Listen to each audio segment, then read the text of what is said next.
Subok na nga tayo. Nakahaba ka. Ha? Gusto nyo ka.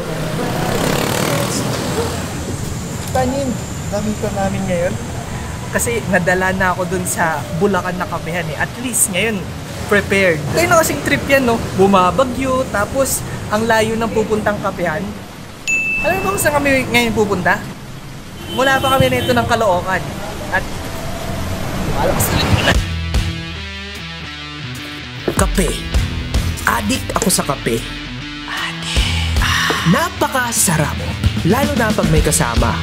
Kaya ngayon, isasama ko kayo sa mga kapihan na hindi ko pa napupuntahan kasama ang kung sino man. Ang cute nga! Gagi ang cute. Thank you. James!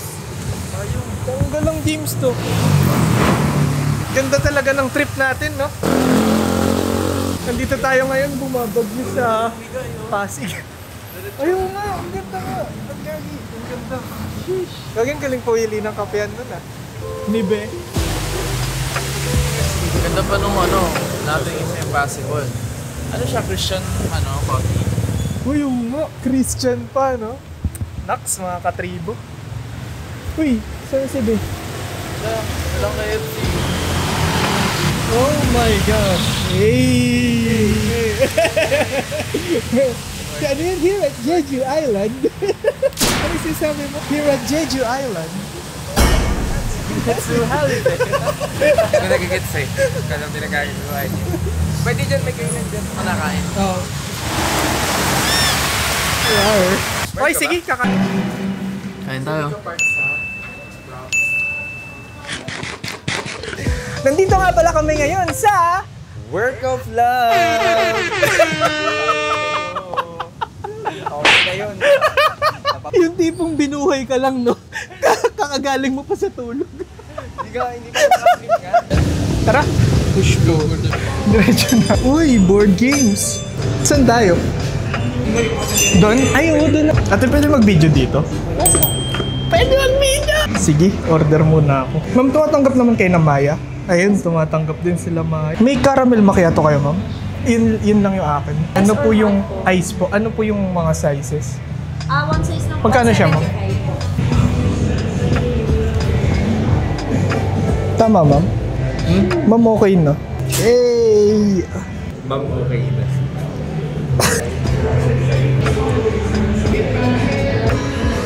What an aesthetic place!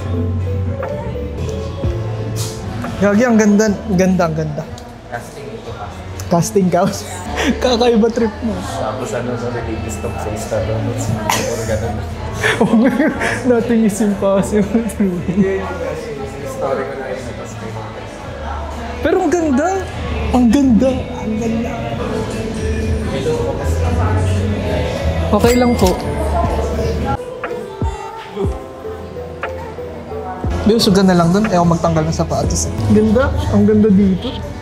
Ano yun, be? Madalas ka dito sa kapehan na to? Kapag may free time lang, tapos nasa bahay lang ako. Yung walang invite, walang work, walang ano lang, ML. me time lang dito ka? Oh, me time. Tapos, Ang ganda rin kasi. nire-recommend ko din siya dun sa ibang friends ko na malapit dito.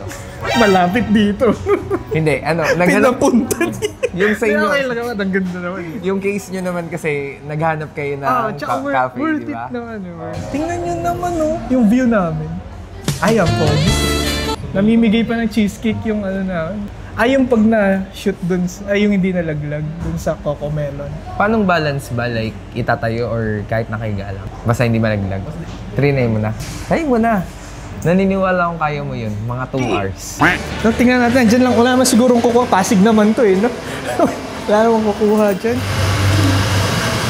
2 seconds. Atin? Ano yun, ipapatong lang? May atin ko di mo. Ano yun natin nakatayo talaga? Vertical? Hindi po, nakahiga siya. Kung kaya niyo po nakatayo. Eh kasi nalagay sa illustration yun, nakatayo. 1, 2. Ooh! Paalam, piso. Okay Okay lang yun, Vince. Ikaw ang pangatlong nag-try. Oo, at ikaw. Hindi nagtagumpay. Malay mo, after 2 hours nga, sabi nga ni Be, magkano yun? Mga 300 na yun na 2 hours. Talo pa siya. Talo pa siya. 195 lang yung cheesecake. Yan, himasin mo muna. Yan, yes. Kaya yan eh. Oh. Mali. Mali.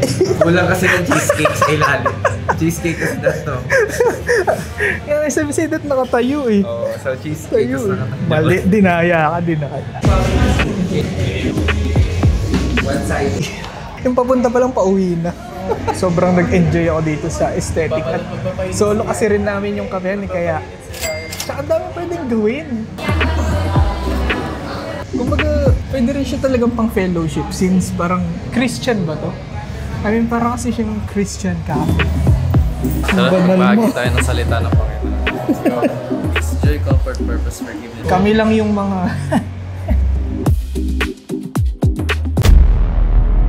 Dinadasalan niya pa yung kape. Dinadasalan niya yung kape niya. Sige. Pero di niya lang binibigas kasi baka ma-report ng news. Ng juice. Tsaka ng mga Gentiles. So guys, I'll be drinking Black Sesame Cafe Latte. Let's try it.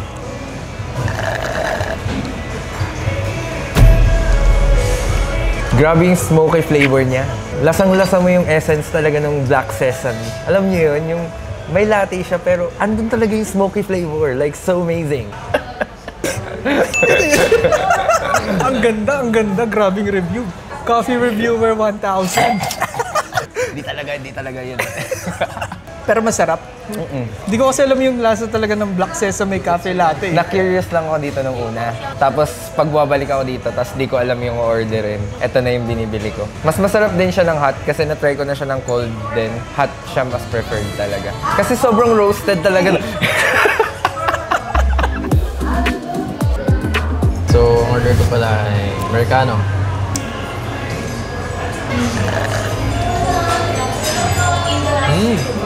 Sakto yung pait niya. Nagustuhan ko. Hindi siya yung sobrang pait. Kasi kung mapait yun, nakakaya na ka. Goods. Nakuha niya yung kiliti mo pagdating sa payat. Konting ano lang, sugar. Siguro sa konting sugar lang. Ayan o, kita niyo yan. Ito pa lang, mukha nung masarap. Kaso di ko mapasok eh. Ayaw Di ko ko mapasok eh. Ano ba to? Ano yan? Isa nga palang ano, campfire. May campfire. Ano nga ba yan? Ayun, basta. Basta. For something. Ayun, narinig niyo naman. So, taste test. Lasang kapay. Masarap! Masarap, masarap. Masarap. Ano ba? Hindi alam ko saan nanggaling yung drive. Ha? Hindi ko alam saan nanggaling yung gano'ng reaction. Hindi pagkainan niya.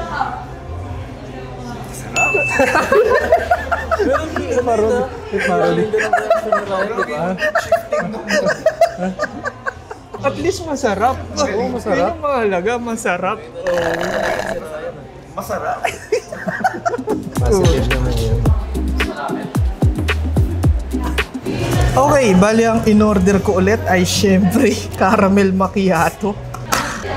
Sa itsura pa lang ng caramel macchiato nila, ito na yung mga typical na caramel macchiato na nakikita ko sa buong buhay ko. Wow! Oo nga, ito nga yung sarap na caramel macchiato. Lupit mo talaga, be. Gagi, kalasa niya yung sa Palawan kasi feel ko hindi siya yung fruity based na beans. Ito yung mga talagang siguro masasabi ko medium roast na coffee beans kasi hindi siya ganun katamis. Malalasahan mo yung pait talaga ng kape at yung tamis niya hindi niya ino-overflow yung pait na kadalasan kasi ng mga caramel macchiato yun kasi nakakairita. Ngayon yung gagawin mo para maibsan yung pait na yun and yung caramel. Kaya ito nga yun.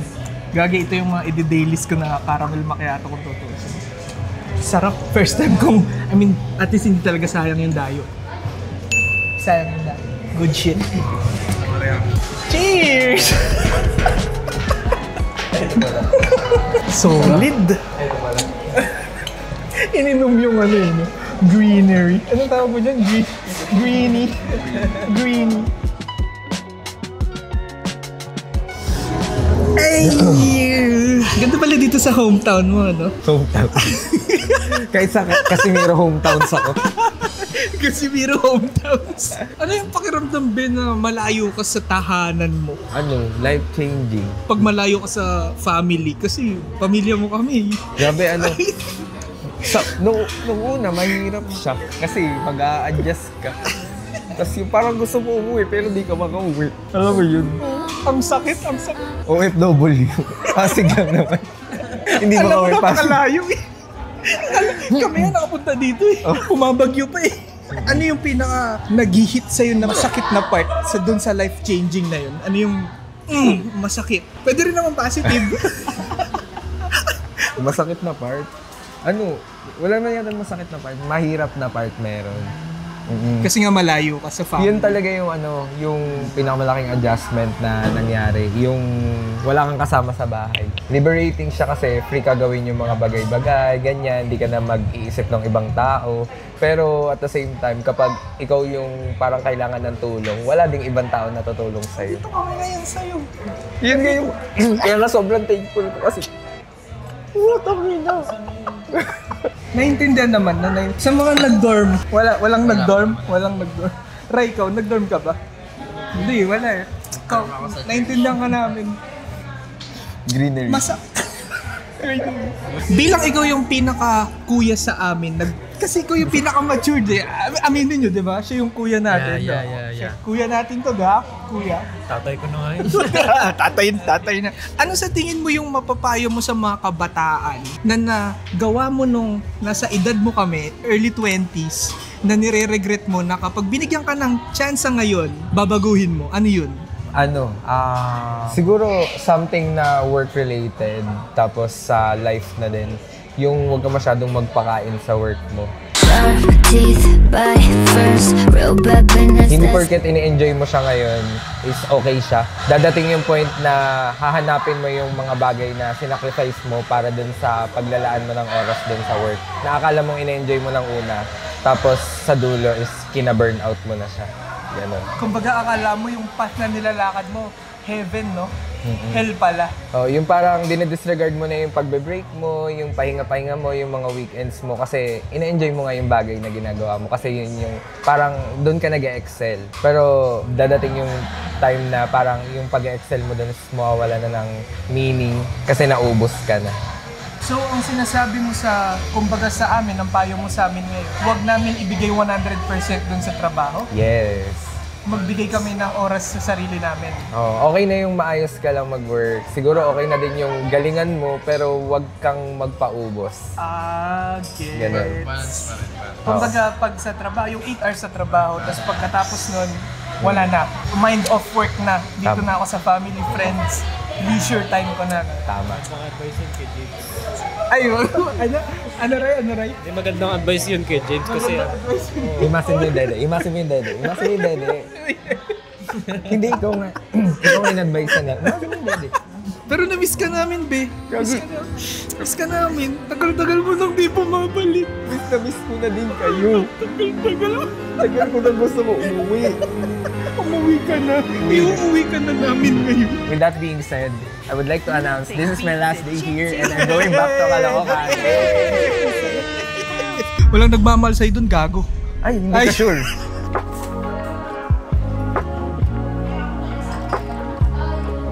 Okay. Caramel macchiato. Masasabi ko tong 5 out of 5. Black Sesame Cafe Latte, 4 out of 5. Feeling ko mas okay pa siya kapag hotter. Americano, 4.9 out of 5. ito ano to? Campfire. Ayun, campfire. Basta sinabi niya. Ayun, 5 dapat. Kaso nasira yung straw. So, 4.9 out of 5 na lang. Ito yung nakasira. Kasalanan pa nila ngayon. Okay. Cheers. Kita sa susunod na kapehan.